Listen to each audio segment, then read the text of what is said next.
Hi, if your computer is very slow, then you are not using all the CPU cores properly. Here is how to fix this. First, step 1, press Windows plus R on your PC and then type mscompil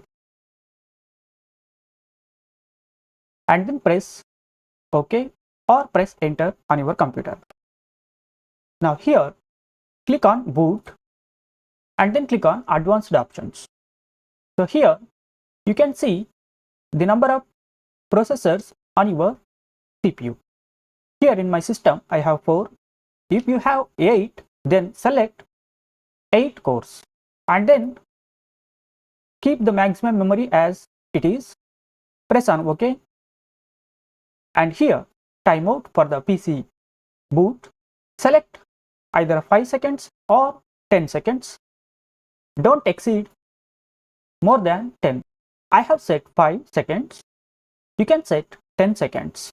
Then click on services and here click on hide all Microsoft services and select the remaining services and then click on disable. After that, click on apply and then click on OK.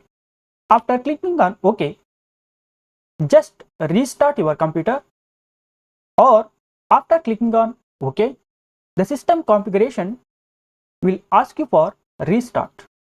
Click on the restart button and wait for the computer to restart. And this time your computer will be 5 to 10x faster than the old one. If you find this video very useful and helpful, please do not forget to subscribe our educational channel and please share to others and your friends whose computer is very slow. Thanks for watching this.